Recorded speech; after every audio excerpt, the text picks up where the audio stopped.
after tens of massacres that conducted by the Jewish gangs at that time. And if you want to remind you, I can remind you with the Deir Yassin, King David, and Tantura, and other tens of massacres that conducted in the hand of the Jewish gangs. So that again, this is there is a history. We cannot isolate it. October 7th from it is history incubator. This is the exact issue that mentioned or said by the United Nations Secretary General Antonio Guterres before the Security Council meeting in October 26th last year. Again, occupation and all of these atrocities. This is a normal act when it came to what happened in we the Palestinians did not stop. And we will not, of course, stop resisting this brutal occupation long time ago. They will allow me to over other that we Israeli occupation. We have all the right, according to the international law, to resist the Israeli occupation by all means and by all measures, of course. What happened in October 7th is something very regular. There is an occupation, and this is very human act to resist this occupation. Might be some of the others or the Western is trying to convince us or to enforce us to believe that this is a terror act. I can assure you that when it came to the Israeli occupation, there is no doubt that the main source of the terror in the Middle East is the Israeli occupation, of course, which is supported by the United States of America. But again, and I appeal to all of you not to corner only or to follow the Western Israeli narrative and cornering only one group of Palestinians. This is the Palestinian who is resisting the Israeli occupation. Don't corner one specific group or other. This gave a privilege to the Israeli narrative, and this goes with the Israeli and Western narrative. Again, regarding what was happened before, during, and after October 7th, there is a lot of issue happened. We saw already part of it, but there is a lot of false claims that issued and spread, and rumors spread by the Israeli occupation themselves, which was repeated and entrenched by them. The Western media, the bias, the complete bias, many of the complete bias Western media, all of these allegations, which is talking about beheaded the babies, burned the babies, wrapped the weapon, all of these allegations, we cannot at all accept it without an inquiry committee or inquiry commission to be established by the United Nations itself to come and to invest what happened before October 7th, what happened in October 7th, and what happened and after October 7th. Then we are in the Palestinian Liberation Organization, likewise any other one whom is abiding are calling for anyone. I war crime after the UN investigation or inquiry or fact-finding mission to come with its report. Anyone conducted a war 7 and after October 7 should be held accountable. This is very important. We cannot just talk about as if the galaxy was created in October 7. This is not acceptable at all. Today, if you take a look to the Israeli media, especially the newspapers, many of the Western countries' leaders is sending showing a sympathy by sending letters to Israel. And when you read all of these letters, you can find them that as if there is a specific point that they should write on it, especially when they connected what happened in October 7 to Holocaust itself. This is a notorious attempt to justify and legitimize the Israeli war crimes that conducted against the Palestinians. This is very important. We need, again, we call and we will continue to call for a strong one voice altogether. We should call for an inquiry or fact-finding mission to come to investigate what happened before and after October 7th. Thank you very much, sir. I think your points are well made. First of all, the entire world witnessed what was happening in Palestine, the massacre, the genocide bit by bit that Israel was committing. And there was not, like I said in the introductory remark, that the plan to erase Palestine was made clear by Netanyahu. I'm sorry, the voices used to be broken so that I cannot hear you very well. And you know, okay. it's very sensitive issue, so that I want to make sure that I already heard very well and my voice was completely was clear, or my wording was clear. And your submissions, again, your submissions are clear. You made it clear to us that there were days before 7th of October. And secondly, wait a minute. No, I said there is many years, not only days. We are talking about exactly. It's the same. I have no harm to repeat myself. This atrocity, Ambassador, sir. Yes, we are saying we are on the same page. We are on the same page. We are saying that the Palestinians have been suffering from 1917 when Britain November 2nd. Exactly. When Britain decided to give a land it does not own to another people who do not own the land. Because wording have a meaning. When the United Kingdom that have no right or no mandatory power. Exactly. So we are on the same page. We are on the same page. So we'll come back to the issue, sir. We'll come back just a minute. And promise our historical land to the European. This is very specific and those are Khazarian Jews. I'm not pretty sure whether I shed light on it or not. Back to you. Thank you so much. Thank you very much. So I will put the same question virtually to all our panelists. Mr. Awela Kemfa, you want to come in here to give us your position? Yes. A few days after October 7, I was on a television debate with the Israeli ambassador in Nigeria, and he tried to give the impression that this was started with the attack by Hamas. And I had to say, no. Even that year alone, they had killed hundreds of Palestinians. Exactly. In Gaza and in the West Bank. So it did not start then. Actually, the whole issue about the Palestinian question is a colonial one. It's about colonization. Like you said, Britain gave a country it does not own to other people. So it's about, actually it's about colonization. But beyond that, is that Israel is actually a country. Because there were Jews who had lived there and they had no problem. But Israel, as we know it now, the Zionist Israel, is actually, it's an European country that was, drafted and then in the Middle East. It's Europe. Forget all these things about whether, whether they had the flood or not. So now it is that the West has been trying to control the Middle East. And they tried to control it for a long time. So first, the Palestinians are giving up their land. Then they had East Jerusalem. The Israelis are taking over East Jerusalem. Now they are trying to take over Gaza. Then they will take over West Bank. That's the whole plan. And then they will also take over Lebanon and parts of Syria. Since 1967, they are taking over parts of, Syria. That is the Golan Heights.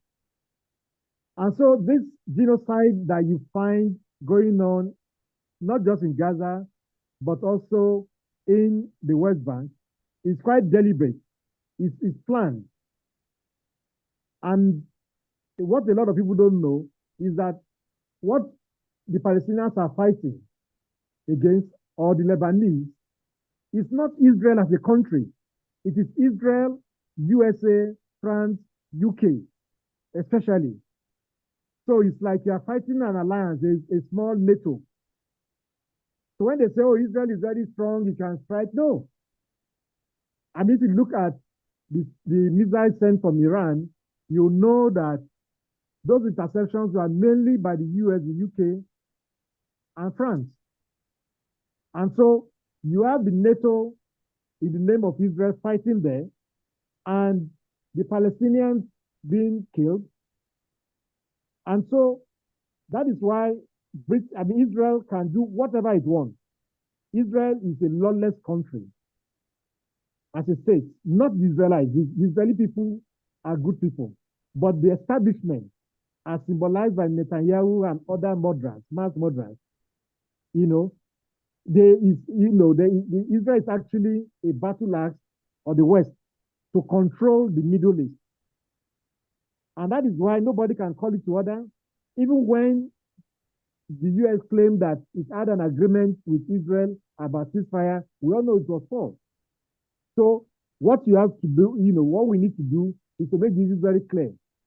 And we also have to be careful to ensure that the plan or the normal story to present Israel as a Christian country fighting Muslims is negated completely.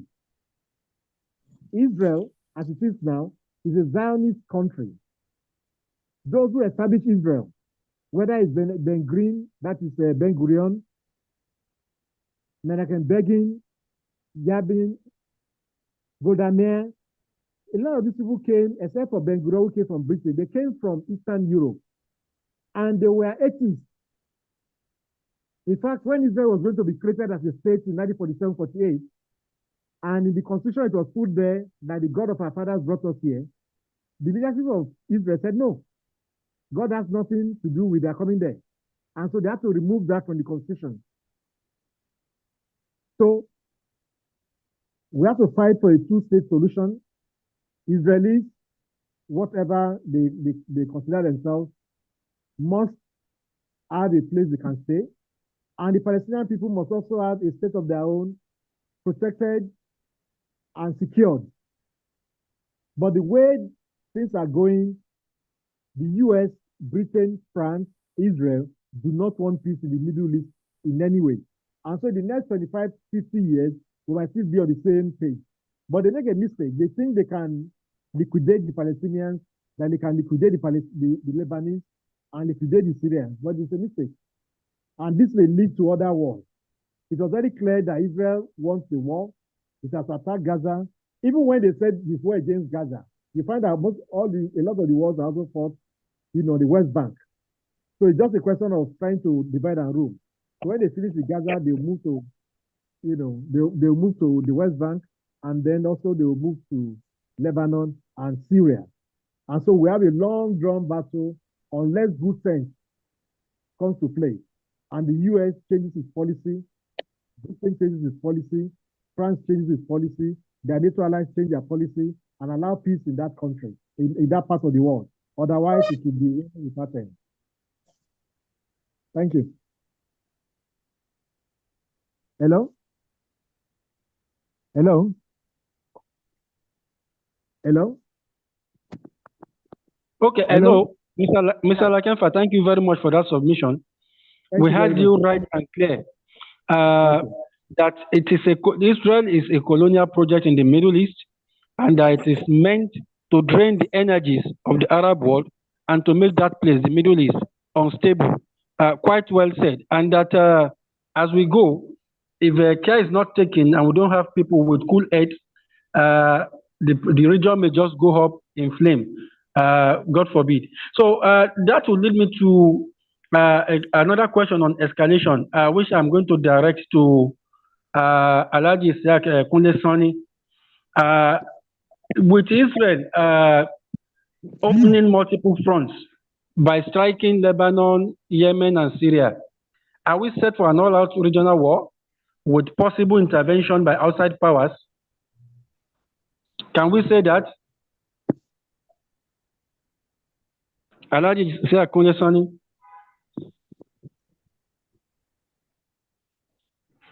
Are you hearing me? Yes, we can hear you now. Loud and clear. Yes, Did you hear my question? I heard you. Okay, you see, sir. it is laughable when people are saying it is not yet an escalation. Escalation. The Israelis attacked and killed so many leaders, including Ismail Haniyeh and Nasrallah. And Iran felt outraged because Ismail Haniyeh was on a visit to their country. And therein then, the Zionists killed him. And they told the whole world they were going to retaliate. But you know, a lot of things are going on in the diplomatic world. America was deceiving Iran that they are going to be a ceasefire. So and they were telling the Iranians not to attack Israel because of the ceasefire. Whereas what they were trying to do was to make sure that Israel was well prepared for whatever attack was coming.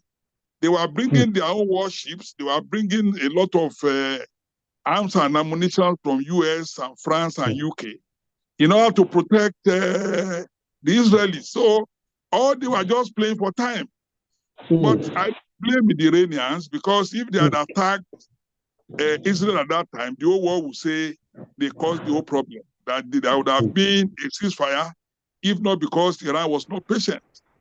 So it was when they had already gathered all the arms and ammunition to defend Israel that it occurred to Iran that they are not prepared for any ceasefire. And every time Netanyahu was telling the whole world he was not prepared for a ceasefire, ceasefire was not in his own interest. Because apart from fighting for the Zionist state, he's also fighting for his own political career.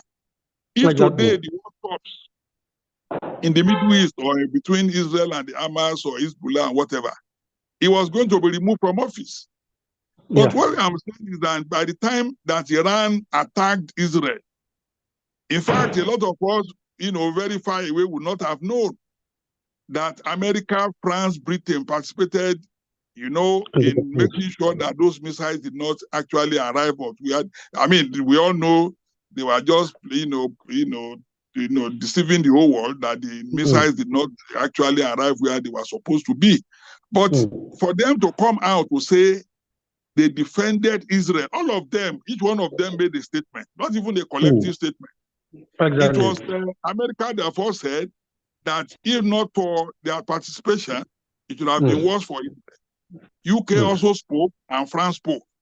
So if you are saying there is no escalation, there's already escalation. Immediately after that, attack, America went and attacked so many places in Yemen. In Yemen, yeah, that's true. They did the same thing in Syria. So what were they trying to do? They were trying to make sure that the axis of resistance are not formidable enough to attack Israel. Because they were also thinking that apart from the attack from Iran, there may be other attacks from Yemen, from Iraq, from Syria, and they were trying to prevent it. So they are already part of the war. That's true. So that will lead me to another. Let me thank you, sir. Just one statement, one sentence. Okay, all military experts have said that the missile that killed Hassan Nasrallah was actually brought from United States, mentioning about 60 tons, just to kill one man. And they kill one man. All the buildings around that, all the people who are living around that vicinity were killed. So they are already part of it. If you are talking of more escalation, yes, but there's already escalation. There's no doubt about it. Because from your submission, those superpowers are already part of the war. Okay, so that will lead me to another question. But what I can deduce, part of what I can deduce from your submission is that there was a strategic mistake on the part of Iran by believing that there was going to be a ceasefire. Meanwhile, Israel was made to prepare for the coming war, which they have been planning since. So let me ask Professor Isaac Akintola this particular question. Prof, like we have seen now that the U.S. and its Western allies have been harming Israel, and that they are so committed, like Joe Biden said, that there's an ironclad support that they are going to give to Israel. Suppose an all-out war breaks out, who will the axis of resistance count upon to come to their aid outside the Middle East? And what do you think Turkey's role will be in such a conflict? Thank you very much. Thank you very much. I want to say that Turkey already is in a conundrum. Turkey is in an embarrassing situation because Turkey, with NATO, with Turkey's involvement in NATO, and with NATO being one of the powers. Of course, NATO is the armed division of Western powers. It is their army. It is their air force. It is their navy. And Turkey being part of it, because Turkey has always wanted to be part of Europe, Turkey may not be able to play any effective role alongside the Palestinians. Yes, moral support. Yes, it is possible. Sir, we had recently when President Tayyip Erdogan said that the Muslim nations should come together and raise an army to confront Israel. I think there was a statement like that. It's a political statement. But don't you think he's afraid of a betrayal from the Arab regimes? I said it is a political statement. It's a political statement because until Turkey, particularly at this moment, this crucial moment, when Turkey is still part of NATO, NATO is on the side of Israel, on the side of America. Turkey cannot come out and join another alliance. Otherwise, it will fall foul of its Western allies. And I want to say, you see, I understand the question, but I want to ask us, I want to agree in toto with Alhaji Kulesoni that there is already an escalation. There is global escalation, not regional. And of course, I know other powers are watching on the sidelines, but I think it is high time we all started focusing on America in particular, apart from the other allies, France, Germany, and Britain. America in particular, we must focus on America. The Palestinians must focus on America. The world must face America because America is the one encouraging Israeli impunity. Exactly. The belligerence of Netanyahu originates from the White House. And unless we force the White House to its needs, we will not find, and the Palestinians will never have a state. It is time for the world, particularly the friends of Palestine, the friends of freedom, the friends of the resistance movement. It is time for us to tell America, no, enough is enough. There are ways to do it. The developing countries, Africa, Asia, and the rest, they should tell America in their own countries. They have embassies there. Close down American embassies in your countries. Because America will not listen. America has told Israel not to worry. America is the one that is debilitating the United Nations. America has scattered the UN. America attacked Iraq. It attacked Libya without permission from the UN. Against the international law. And there was no sanction against America. If America does not surrender, if America does not do a U-turn, Israel's belligerence will continue. The will continue ad infinitum. Therefore, it is time. The Nigerian government, I am saying this on behalf of the Muslim Rights Concern, MORIC, an Islamic human rights organization. This genocide is a shame on the world as a whole. It is time for the Nigerian government, which was at the forefront of the struggle against apartheid South Africa, when the whites will not even allow black people to enter restaurants, when they compare the blacks to dogs, and they have posters in front of their doors, dogs and blacks are not allowed.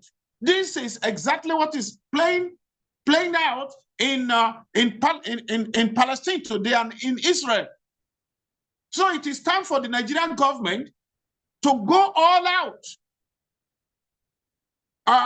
to go for Israel and American embassies at the same time. Withdraw the ambassadors of Nigeria from Israel, particularly from Jerusalem. If Nigeria has its ambassador in Jerusalem, it means Nigeria has given recognition to the illegal declaration of Jerusalem as the capital of Israel. Close our embassies, withdraw our ambassadors from Washington and Jerusalem. The heaven will not fall. And then, of course, as we withdraw, we send the ambassadors packing. Don't wait for them to withdraw the ambassadors. Send them packing. Chad did that. Mali did that. The skies did not fall. If America is not put to shame, if we don't hit America, I'm not talking of hitting with weapons. I'm talking about diplomatic assault on America in every corner of the world. If you don't do that, Israel will not surrender. Israel will not declare any ceasefire. So it is not the hands of Israel that is pulling the guns. Israel is not throwing any bombs. It is America. And there are suspicions, very strong suspicions, that American soldiers are already on ground in Gaza. They are on ground in Palestine. They are there in Israel. So it is not only Israeli soldiers alone who are fighting. We are fighting, the Hamas is fighting American soldiers. The world is facing a war launched by America on Gaza and Palestine. It is not Israel. It is the voice of the voice of Jacob and the hands of Esau. So it is about summoning the courage to tell the policeman of the world, America, to hands off. If you don't hands off, the world will not deal with you. What hasn't America done with the UN? Resolutions upon resolutions have been passed by the United Nations. All the countries of the world forming the UN, and America alone telling them, no, you cannot go ahead with this. Israel has been stopped by the UN on several occasions. But America will stop UN resolutions. It is not democracy. It is, and the UN has been turned into a toothless bulldog. These are areas we should look at. It is no longer Israel. It is America. We should go to the UN and tell America no. We should go to the UN and tell America just one country cannot stop the resolutions of the rest of the world. This veto power is tyranny. It is impunity. It is animalistic and barbaric. It should not be allowed in a civilized society. And it is a shame that it is being allowed in the United Nations. And these countries, these Western countries are telling us about democracy. They are asking us about, they are telling us about freedom, about free speech.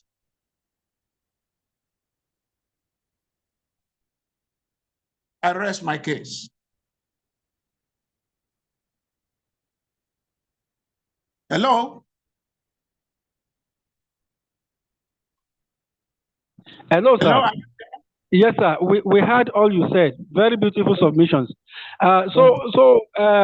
Taking it from there, I'm going to ask Sheikh Abubakar Mujahid that with what Prof has said, especially when you look at the fact that the one beating the drum is the United States of America and its Western allies.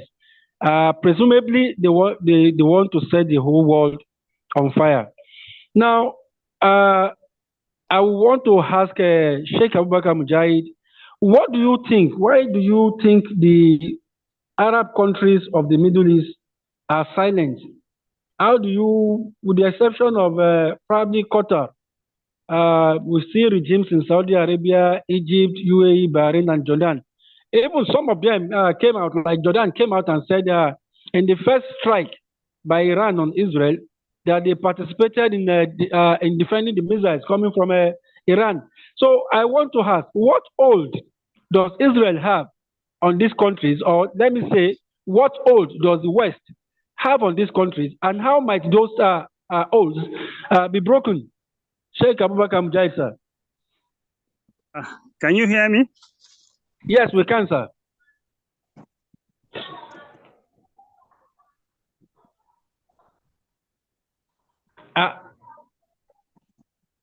You can unmute and speak to us, sir. Yeah. Okay, now you can hear me. Yes, sir. Okay, good. About your question, the Western countries, especially America, have already got a stronghold on these Arab countries. And they are the one deciding what they do.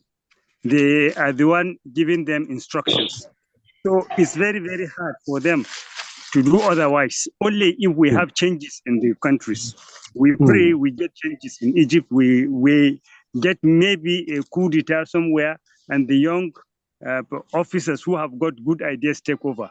But I want to go back to your first question. I feel that it has not been, that justice has not been done to it. What is the significance of that attack of the Hamas? It has to do with this question you are asking. This question you are asking about the Arabs is the same question and is the same significance why Hamas had to do what it did. Exactly. Because just like you have started saying, the world has started forgetting what Palestinians are. They have even brought a map to just wash away, clean away what is called Palestinian. And if that, the double I and the double U, the plan of the double I is Israel and India. That is, a highway will be open between Israel and India, which will pass through Arab countries. And then the W is United States of America and UAE. All this will pass through the Israeli country and the Palestine, and the Palestine issue will cease to exist. Now, this particular thing with Saudi Arabia going to normalize the relationship with Israel, it is the end of the Palestinian issue. And this was what made the Palestinian brothers show their hands and come out and did what they did. And what they did is of immense significance. In about 50 years, no country have entered Israel, taken Israelis as prisoners. This is the first time it has happened. Israel has fought war with Egypt, with Syria, with Jordan. It has captured their country. It has mystified their army. The Arabs are afraid of Israel.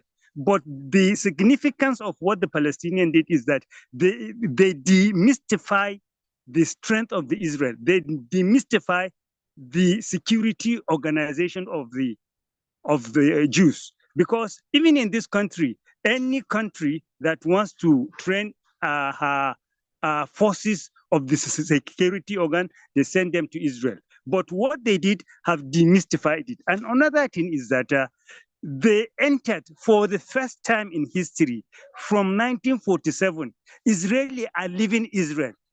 From 1947, it is the Palestinians who are leaving the land of Palestinian, town after town, town after town. But now the history have changed. It is the Israeli people, the people of the northern Israel, about 100,000 of them now are refugees in their country, or they have left the country. Some of them are saying this is forever. They will never come back to Israel till the Hezbollah has been pushed away from where it is. So you find that it's very epic, because this is a new down. This is the down when Israel is being paid in its coin. It is now Israeli that are being captured. It is now Israeli towns that are being attacked. And these people have been in prison for 17 years, but they manufacture their arms and they fought Israel and they demystify Israel. And then by that singular effect, that map that Netanyahu showed the world has gone into flame. That plan that Saudi Arabia and the Arabs are going to normalize relationship with Israel, forgetting about their brothers of the Palestine, has gone into the thin air. And that has made the world know the plight of the Palestinian. That has made people in America, student in France, student in Germany, protesting, saying free Palestine. So that particular action of 7 October is very, very important. It is a yardstick, it is a turning point, and a watershed. Yes, with this, we are sure that the end of Israel will come. Then we come to the Arabs. The Arabs are scared. Netanyahu told the Arabs that, look, you better help us, because these people, they are not ordinary Palestinians. They are Muslim activist Palestinians, and they are dangerous to us and as dangerous to you. And he told them that if they finish us, Israel, then you are next. So it's better you come and join us. So you find that it is not only the fear of the Palestinian, no, it is the fear of an Islamic movement trying to get the right of the Muslims. And this is terrifying the West. This is terrifying and America. And I want to add, Professor Akintola said some rumors are there that the American army are fighting. It's not rumors, sir. They are actually, the Delta Force that fought in Afghanistan is presently fighting in northern Gaza. And I had chance to get the interview of one of them. They said what they are facing in Gaza is times 10 of what they face in Kabul and in Afghanistan. That the preparation of the people of Gaza is so enormous that they feel they are fighting angels. So you find that from the other part, if you look at the other part, it is a victory. Of course, we know sacrifices are being made. So many people are being killed. But you find that the 5 objectives of this October 7th have all been met. One of the objectives is that they want to make the Palestinian issue the world issue. It is not the world issue. We are now discussing, the UN is discussing. Then they said they want to tell Israel that it is now her turn to test attack from somewhere. Some people will attack it. It has happened. Then the other objective is that they want to do away with that plan of Netanyahu.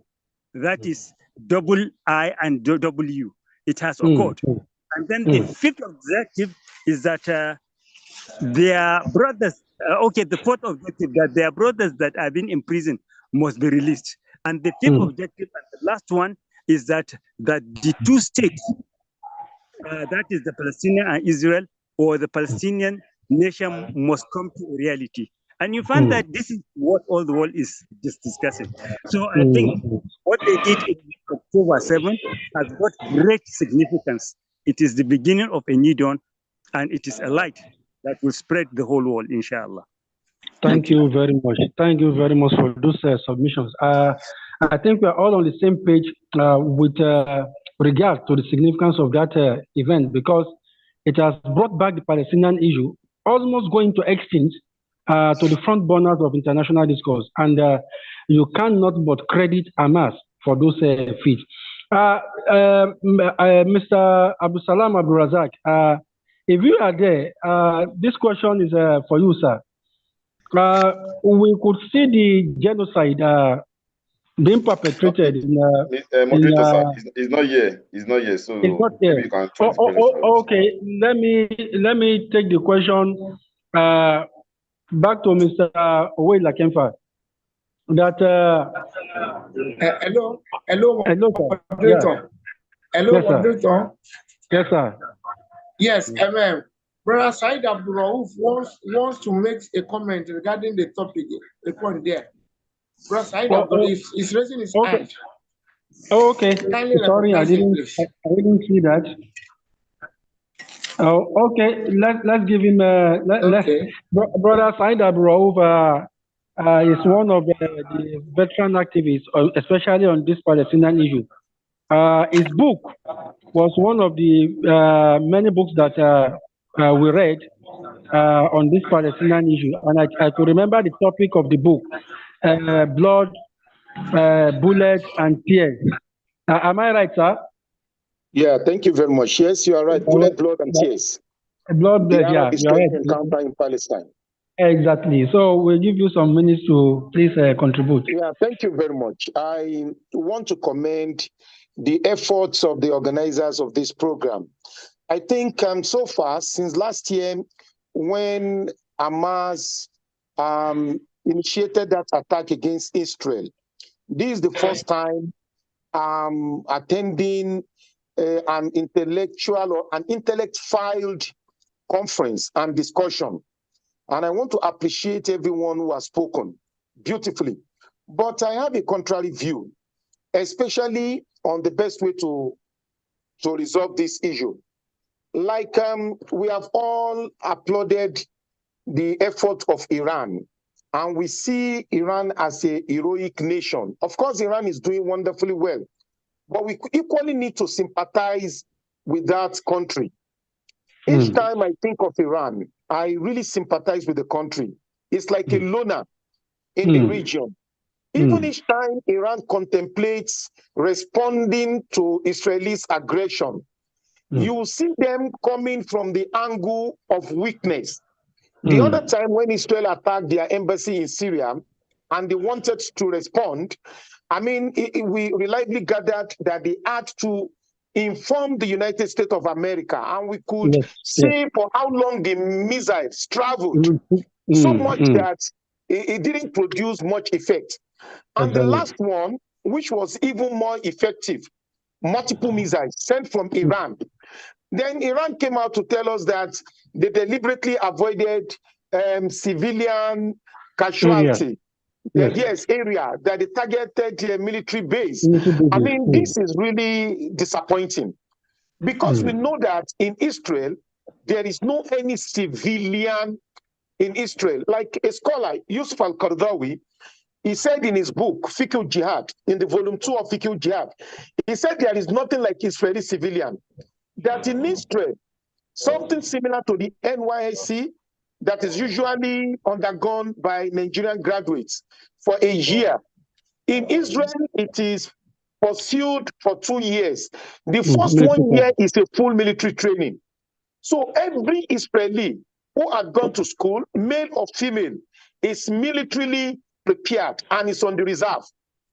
So the idea of, and do you know the reason why Iran had to explain this, that we were careful, we wouldn't want to attack the civilian something. Iran itself is not willing to go into an all-out war because it will be too catastrophic. It will be too much. Iran doesn't have any friend in that region. It doesn't have any friend. It's an ideological state. And if you should take the risk of going to a full-blown war, I wonder what will happen to that country. Because all the neighboring Arab countries will definitely betray, except perhaps Afghanistan. And Afghanistan is military, even though a radical nation, is militarily weak. Then you talk about Pakistan. Pakistan is a stooge to America. You can imagine Egypt. the entire Egyptian military is being sustained by American finance. Their training, the intelligence, and everything. So it will be too risky for Iran to go to war. Now, on the side of Turkey, Professor Laki Akitola spoke well. I don't know whether it was the one who mentioned the issue of NATO or the first speaker before him. Yes. Well, like this issue, forget about the Erdogan's rhetorics. Erdogan is a sincere ideologue. He really wanted to do something. But to survive, and for his country to survive, he had got himself involved in something similar to an African court. You understand? This issue of NATO. And this has definitely limited what he could do. So in my own opinion, the best way to pursue, number one, Professor Laki Akitola spoke about closing down embassy, trying to frustrate. You know, this is similar to David Toro's idea of peaceable resistance or peaceable revolution. Do you understand? And this will not work here. You do not negotiate peace. You do not, in this kind of situation, there is no way you can negotiate peace without violence. And the only set of people that can do this are the military groups. Those Islamist radical groups like Hamas, like Hezbollah, like those ones, the Houthis in Yemen. They are the only ones. And how would they do it? Through a guerrilla warfare. Let them take the war away from the region. America and Israel are contemplating a way of putting the whole region in flame. So let them frustrate their effort, take the war, just like Al-Qaeda was used to doing. I mean, they told us they were terrorists, and we have all realized now, when we were killing our lions, and now our enemies have let loose of their dogs at us. So if they go in America and in train stations, in all of these places, and there are targets in some of these nations that are supportive of Israel, I want to tell you that the populace of those countries, they will have to protest against their government. And I mean, being a democratic nations, they will be compelled, I mean, to rethink the idea of supporting Israel. But that any country, even if the whole of the Muslim nations or the Arab countries come together to fight Israel, I don't think they can achieve anything. All of them are being sustained by the West. More so, let's agree that they now decide to change their mind. There are a lot of antecedents that they are afraid. Look at, can you see the way Saddam was killed? The picture of the way Saddam was killed on a Salah day is enough to frighten any Arab leader. Do you know, I mean, the role of NATO and others in the death of Gaddafi? Do we see what they have done Syria to? Okay, sir, because you know our time is limited. I know that I'm getting too radical, so I have to be stopped. Exactly. Thank you. That's just my opinion, and I've been able to express it. Yes, thank you for giving me the opportunity. Thank you so much, sir. So I also want to point out that someone may say that going the way of Al-Qaeda may be counterproductive in the sense that without Al-Qaeda now, without Al-Qaeda presently taking the war to the heartland of the West, because that carries with it a lot of risk. You know, there are Muslim populations there who will be targeted and all that. Islamophobia will spike again and all that.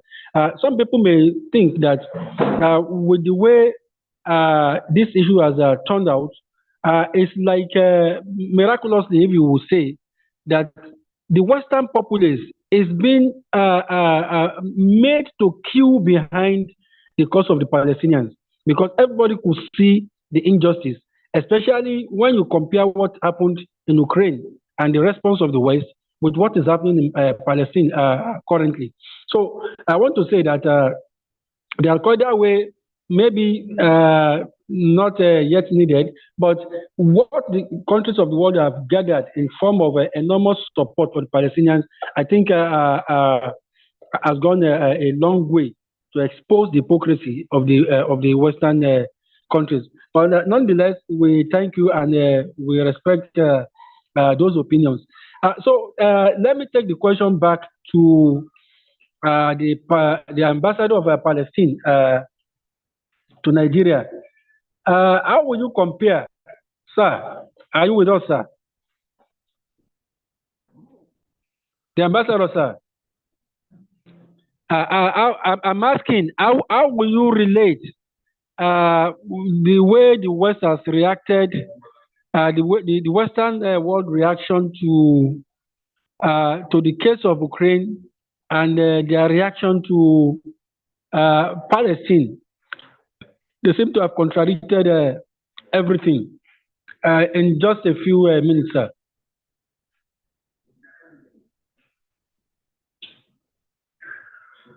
The ambassador, sir.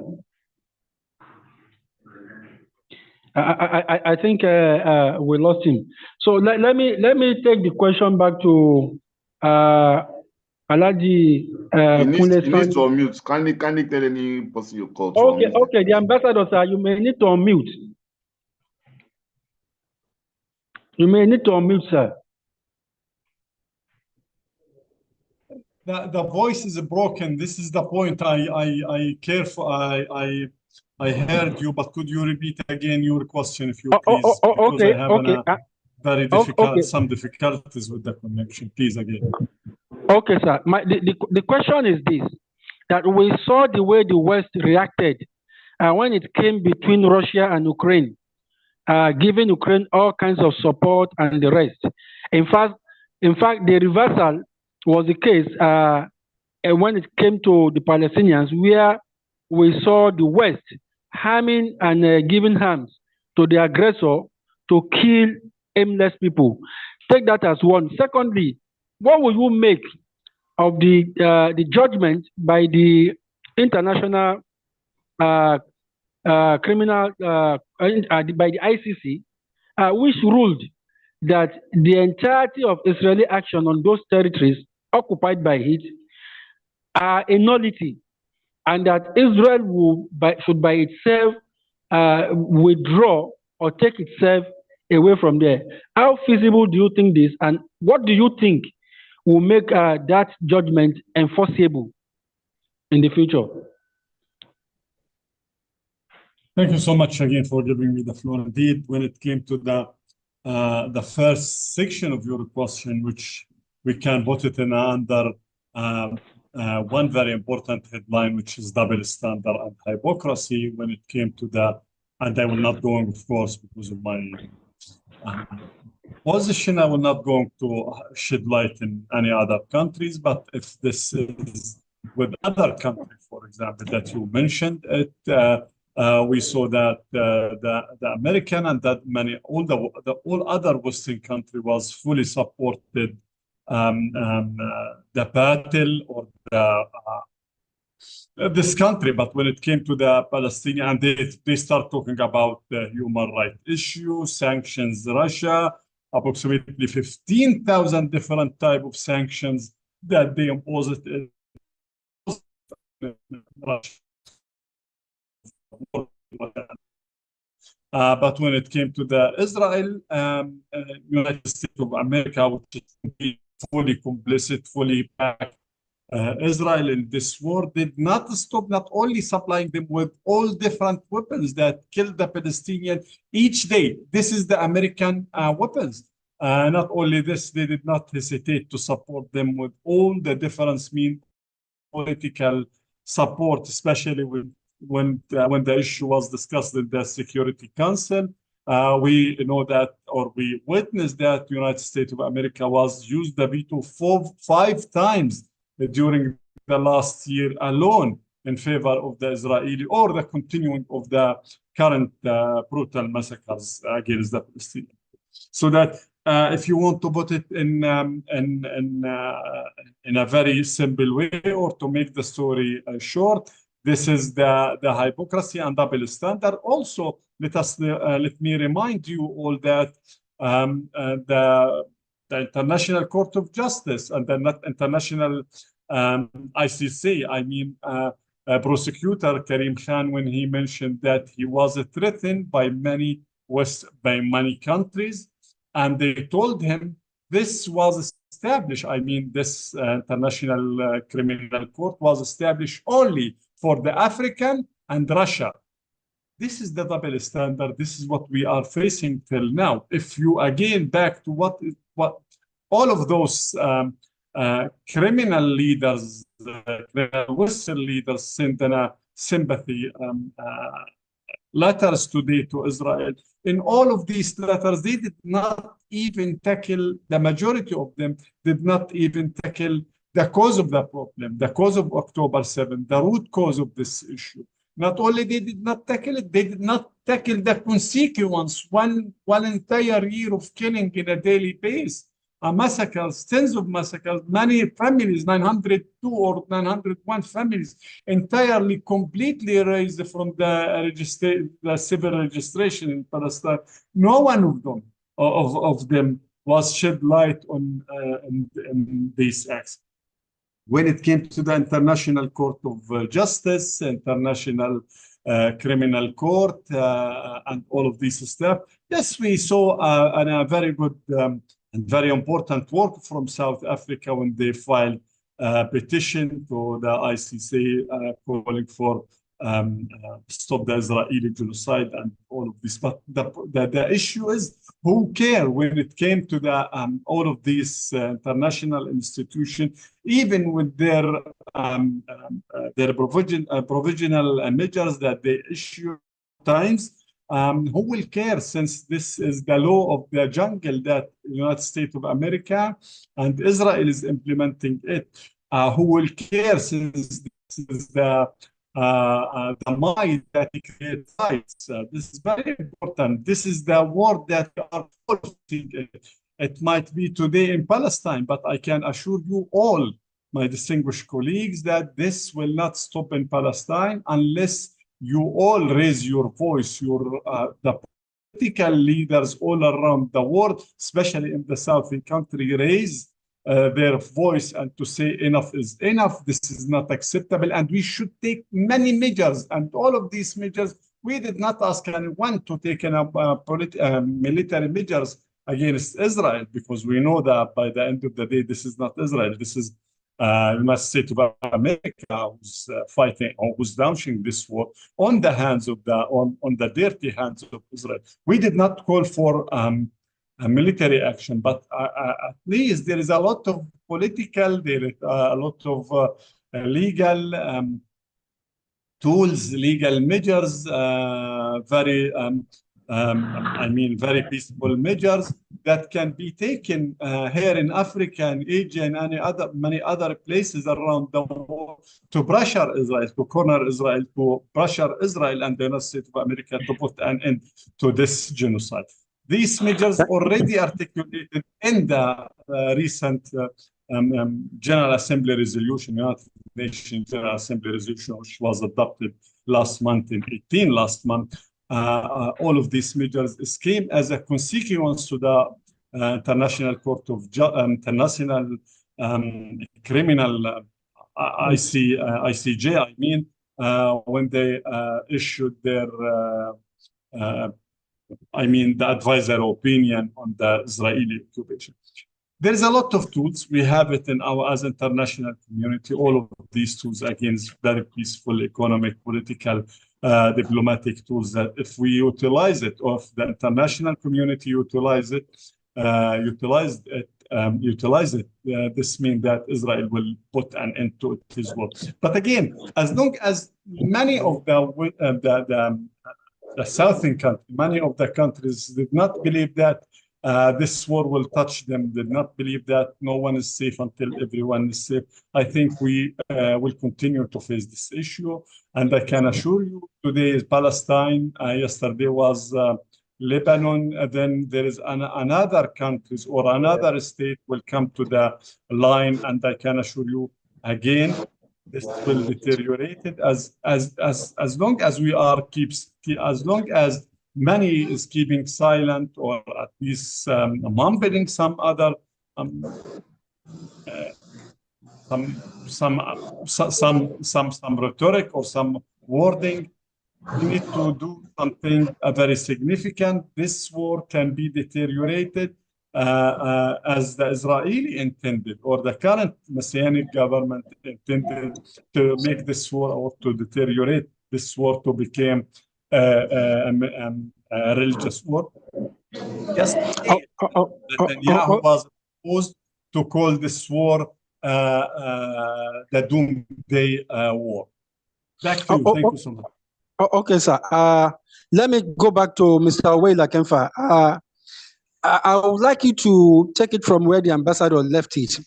Number one, we could see that the judgment of the ICJ meant nothing to Israel and its Western backers.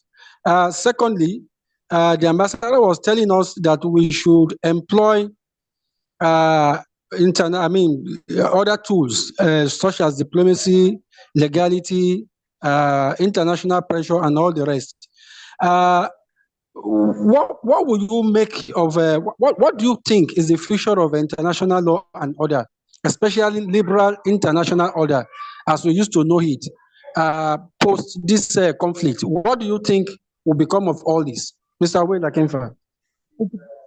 Thank you very much. In the first place, I do not think we should degenerate to the level of Israel and the US, because Israel is a lawless country. It specifically targets hospitals, schools, anything that is not that cannot defend itself. Now, for international justice, it is possible, but not through the ICJ or the ICC, because the US and co do not recognize this accusation. Like somebody said, these accusations were, set up to beat into line some countries like the African countries. So we cannot have peace that way.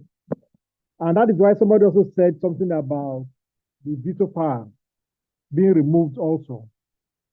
Ultimately, the Israel, US, UK, France will agree to ceasefire, to decolonization in the Palestine, only they face resistance across the world.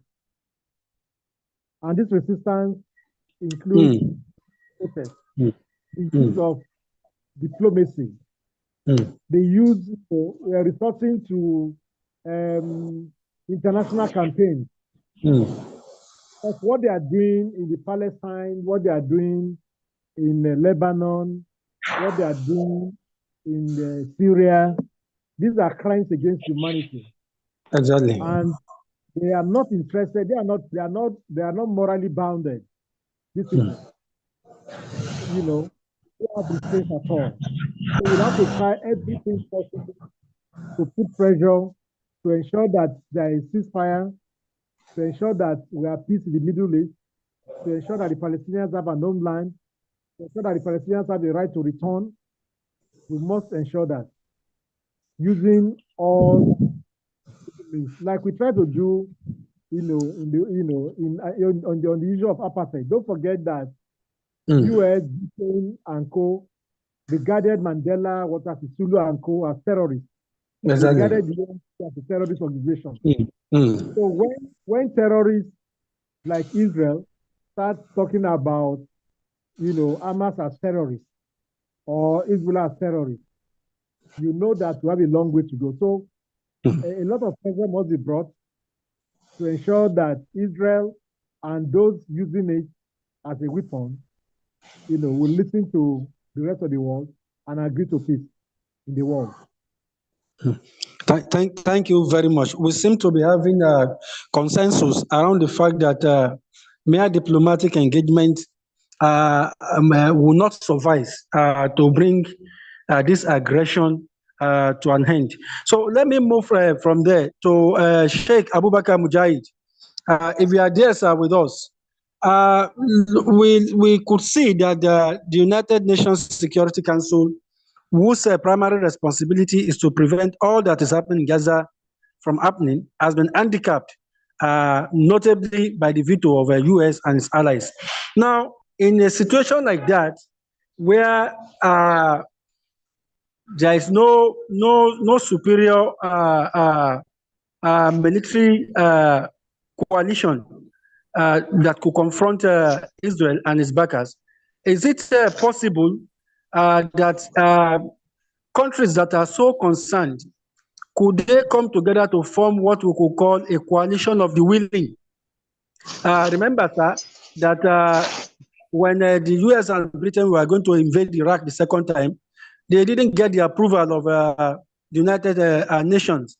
So they went under a coalition. They said the coalition of the willing. I think that episode or another episode, I can't place it now. So can other countries come together and say, okay, this is a coalition of the willing. We are going to stop the genocide by military intervention. How feasible do you think that is? Yes, there have been. Are you with me? Yes, sir. Good. Yes, there have been plans about that. Countries like Ireland have been mooting ideas like that. There are. It's not the whole Europe that is with America. So many countries are not with America, but due to the veto power, they are handicapped, and they have muted that idea. The issue of Rafah, when it came, they said they are planning to set an army that will go to Rafah, to Egypt. All they needed was Egypt to give the permission. But then Egypt didn't give the permission. Yes, the permission, because they need a land to base their troop. And it is either through Syria or through Jordan or through Egypt. And Egypt is the possible one through Rafah, but Egypt refused to give that permission. And that was why the European countries could not do what you said. So you see, if such things happen, the only way is for people to be aiding the fighters on the ground to make it a war of attrition, so that it will bleed Israel. Let us not forget that Israel entered Lebanon in 1982. They fought, and after that there was a civil war. And in 2006, in 1982, that gave birth to the Hezbollah. And in 2006, Hamas drove, Hezbollah drove Israel from Lebanon unilaterally without any agreement. And that was what happened in Gaza. Israel was in Gaza for 19 years, and Hamas started the Intifada. From Intifada, they went into armed struggle, and they drove Israel away from Gaza without any treaty. And all these countries, you find that they are afraid of long protracted crisis. Now, if they will continue the guerrilla tactics, they will bleed Israel wide. They will bleed America wide. And America and Israel will have to go. Let us not forget that America, with its forces, entered into Afghanistan. And I remember at that time, I said they will enter Kabul. They will take over the country, but they will be defeated. And I remember a doctor said that that is not true. But history was on my side. After 20 years, America entered, did what it did, and after 20 years, it went out of Afghanistan without any treaty, handing over the country to the people, the so-called people they entered to fight. Now, if these so-called countries will just forget about United Nations, will just forget about any treaty, secretly and openly arm the armed struggle, arm them, give arms to Hezbollah, gives arms to the Hamas. It is a matter of time. You will find that they will come, they will beg for treaty themselves. This is my submission. Thank you so much. Alhaji Kulesani, taking it from there, sir, what do you consider to be the future of the United Nations Security Council? Will it reform itself, or it will go? I mean, its inaction will make the United Nations go the way of the League of Nations that preceded it. Alhaji Kulesani, sir. Alhaji Kulesani. Are you hearing me? Yes, sir. Yes. Please, the question again. I was on another call. Okay, the question is with the inertia displayed by the United Nations Security Council, which has rendered the UN almost like a toothless bulldog. Don't you think there is a need for reforms, which many people have called for in the United Nations Security Council, or that if the United Nations Security Council failed to revive or reform itself, don't you think the United Nations itself risks going the way of the League of Nations that preceded it, like many countries moving out and then abandoning the organization? Well, what we have said last is the solution. You see, the Western powers within the Security Council, those who have the veto power, will not want anybody to mitigate those powers they have, because it assists even their economic value. Even what we are saying about all the crises in the world, the American warlords and the American manufacturers of weapons of mass destruction will never be happy that there will be no wars anywhere in the world. Exactly. Take Iran away now. Which country in the Muslim world, for instance, let's even talk about the Muslim world, don't talk about the whole world in general, can survive without buying arms from America? Therefore, my own thinking, whether it's part of our resolution or suggestion, it's going to happen. United Nations will break. But the earlier it breaks, the better. Let the reasonable people in the world come together and face America and its allies. Can you imagine? I don't know what kind of stupidity happened when they formed the United Nations itself, that 5 countries can veto whatever the whole world. I mean, imagine what happened, very recently when Netanyahu came to address the United Nations. Yes. See how many countries walked out. Yeah. 2/3 of all the member nations walked out on Israel. Exactly. As America does not have a veto, do you think Israel will still be there?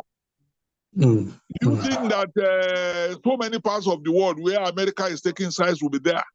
So I just believe that countries, reasonable countries, like-minded countries, let them come together and get out of the United Nations. And whatever they are able to form now, whatever formation they have, should not give veto power to any country. All countries should be equal. All the countries there should be equal. Do we have veto in African Union that we have in Africa? We do not. And Nigeria or South Africa, who are and Egypt, who are the big countries there, veto whatever resolution is taken at the African Union. They don't even apply this. They don't even apply this veto on themselves in the EU at all. See what is going on now. I believe that is going to be the end of the story. The issue of the economic cartel called BRICS. They are already giving America, a horrible, an horrific, economic problem. And I believe that when it comes to fruition, and America is in economic trouble, they will want to fight back, whatever way. And at the end of the day, I think this BRICS country may be the foundation of a new united nation. The one we have now is not united, it's disunited nation.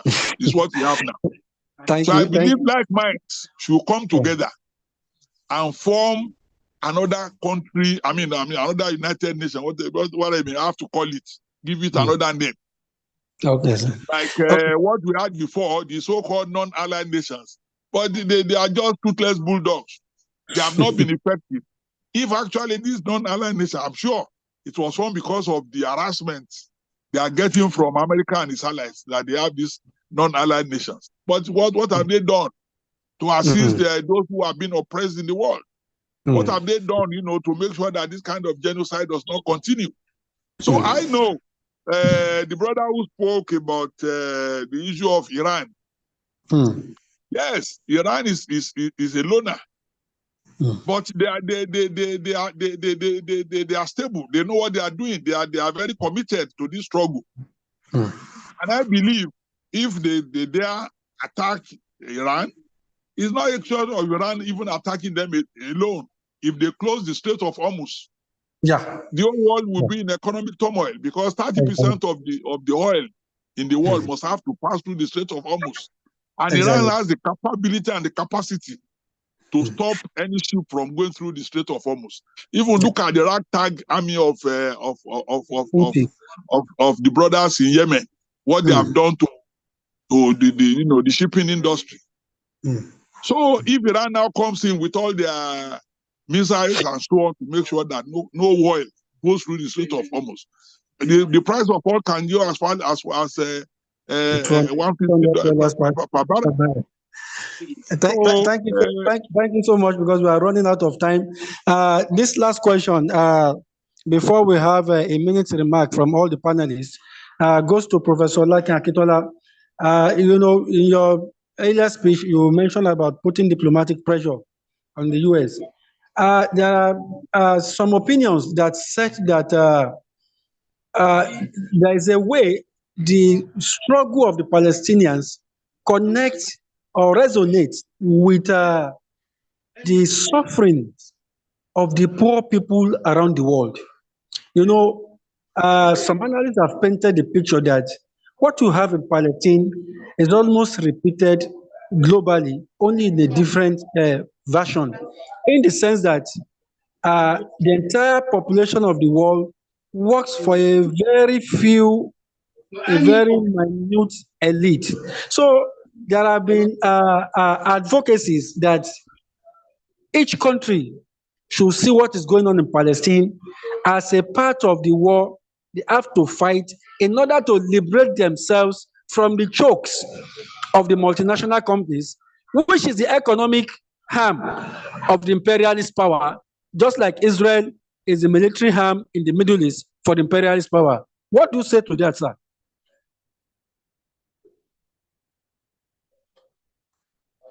Professor Akitola, sir.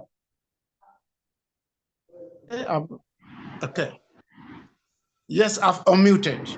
You will recall that some called for the recognition for foreign exchange within their borders. And there were those who said, well, the call was first made, if I recall, by Muammar Gaddafi of Libya. I think economic emancipation needs to come first. If we can launch the kind of diplomatic tsunami that I proposed earlier. When I came in before, I said there should be a diplomatic tsunami. How do you imagine the American representative at the United Nations going to the podium and the delegates, heads of states, start leaving the UN seats in large numbers, like they did to Netanyahu? He was embarrassed, but he tried not to show it. America doesn't like diplomatic showdown. And that is what the world should give America. If they hit America, Britain will toe the line. And the rest of the 5 members of the Security Council who are wielding veto power arbitrarily, of course, including Russia, including China, who all have veto power, we should ram it down their throats. That it stands in contradistinction with the principles of democracy, equal rights, that 5 or so nations will have the power of veto to stop the resolutions of all the countries of the world. If that can be done, if veto power can be stopped, and if the ambassadors of America, and probably including its Western allies, who are in alliance with Israel in this war, in this genocide, if they can be sent out back to their countries, and friendly nations withdraw their ambassadors, like I said earlier, I think it will be a big diplomatic blow. We need that tsunami to happen. Any other thing may follow. But the system, the American system, is tyrannical. The American people themselves can be very loving, very tender, very friendly, very helpful. But the system, the government is evil. And it manifests that evil in its stubborn support for Zionist Israel. And I want to say that as I'm rounding up, I think that diplomatic showdown must be now. America cannot stand the tsunami. Once it happens, Washington and White House will get the signal, and they will call Israel to order. If you don't stop America, you can't stop Israel. That is very wonderful. France, Britain, Germany, and who is it? And the UK are lesser evils. America is in the lead. It is what America does that they will follow. Once America is scared out of this tirade, then the rest of them will take the cue, and they will stop the cruel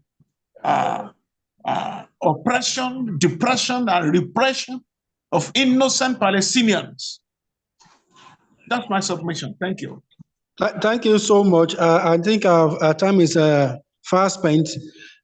We may not be able to go on further, considering the fact that this program is built to end by 6:30 local time. So we've been seeing some questions that are being posted by people. Someone was asking, why don't we have a Palestinian advocacy in Nigeria, a broad-based advocacy? I wouldn't know if Ustaz Saeed Abdul-Rauf is there, whether he can take the question. There are many here, but I think that one, this panel should give vent to it, so that after this program, we can begin to form a broad-based coalition for the cause of the Palestinians in Nigeria. Ustaz Saeed Abdul-Rauf, why don't we have such a large, broad coalition in Nigeria? Can you attempt the question? He's not here again. He's not here again. Okay, I think I wouldn't know who to throw this to. Maybe Professor Akintola wants to take it again. What's that? That there was a question that why don't we have a front like we have in other countries fighting for Palestinians in Nigeria? A broad coalition front. Okay. That could mobilize the people, that could, this mass movement of a thing. I think we have them we have them here and there. There is this MAI. I don't know if anybody can remind me of that has been organizing public lectures, symposia on the issue of Palestine, and of course, even the Muslim rights concern, Muri. Yeah, we know those. We know them. So even myself, I can mention quite a few. We have MPAC, we have Murik, we have MAI that you have mentioned, and so. But What the questioner wants to know is why hasn't all this evolved into a very grand I can tell you a coalition is underway. Okay. These are security. There are security issues in this, and I may not be able to tell you too much. Okay, sir. Prof, will you please indulge me? Okay, sir. Will you please indulge me? I think Mr. Adisu Kamor is raising his hand. Mr. Adisu Kamor, please, sorry, we didn't know you are on the platform, but you can please make your contribution briefly because we're almost rounding off. Okay. Thank you very much, sir. Yes, thank you, everybody, and it's really great to be part of this event. May God Almighty bless everybody, the great speakers as well as all the participants. Now, I would just like to respond to the question that was asked regarding a platform, a general platform, to advocate, very powerfully for the Palestinian cause. I think what we need, different organizations around the country are doing their bit at the moment, but we actually need dedicated full-time professional organizations that would manage different aspects of advocacy on behalf of the Palestinian cause. Like the BDS, I mean, there can be an organization specifically looking after BDS. You can have an organization specifically looking at the diplomatic initiative that was mentioned earlier. So I think we need to do that so that we can channel resources specifically for those type of actions by those and develop, genuine assets in those areas. Now, very quickly, if you don't mind, I would just like to make a brief comment regarding a couple of points. The Arab nation, I think they have let the world down beyond, what a lot of us can actually imagine. We have been talking about the West. We have been talking about, the role that America has played in this. But none of us around the table, none of us in this room should be really surprised. These are people that have, history of this type of activities and actions that we are seeing, them do now. This almost every country that is providing support and help to Israel has troubled history with slavery, with colonialism that lasted for about 100 years, with apartheid until the last, while apartheid was on the sick bed, taking its last breath, America was out there placing sanctions, just as it's doing in respect to the Israel-Palestinian conflict, using its veto power at the UN on behalf of the apartheid South African government. So we are not surprised. But what I personally am disappointed and surprised about is the inaction, the resounding silence from the Arab world, regarding this issue.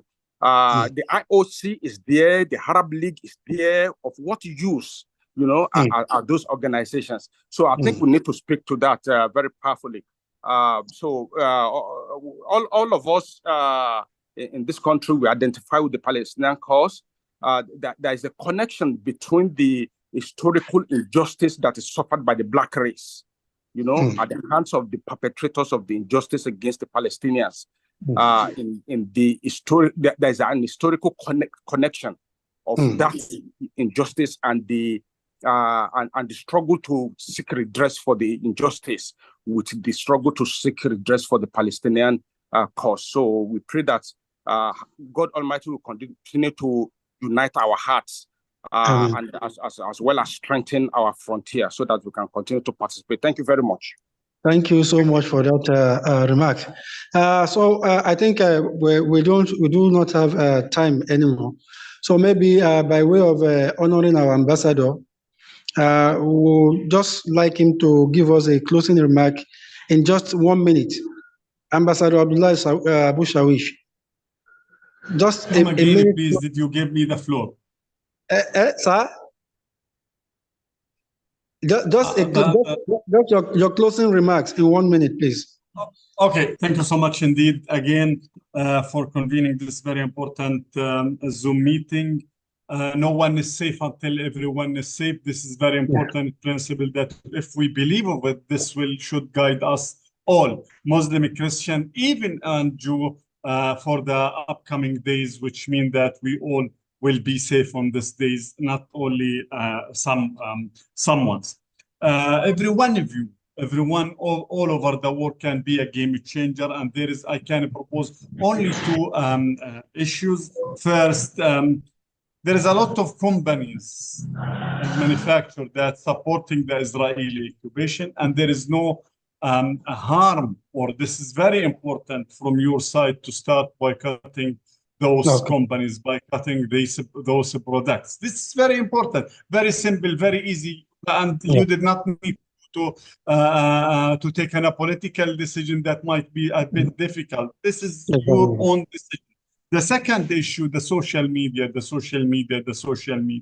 All the criminal actors, all the criminal leaders worldwide, especially the American Joe Biden and his foreign minister or state minister, all of them had their own social media accounts, especially upload on their social media account, upload tens of thousands of videos and photos that came from Gaza. This is very important issue.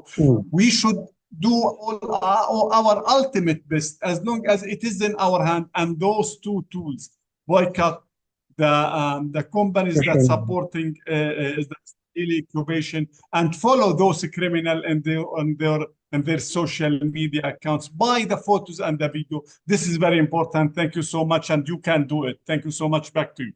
Thank you very much for those closing remarks. On behalf of the organizers of this program, the International Institute for Human Heritage, IIHH, under the leadership of Barrister Abdulrashid Atta, we say thank you to all our panelists, all our participants, and all those who sent in questions for the session.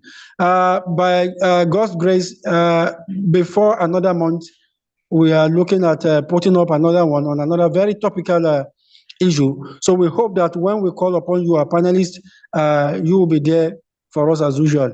On behalf of every one of us and every member of the IIHS, we say thank you very much.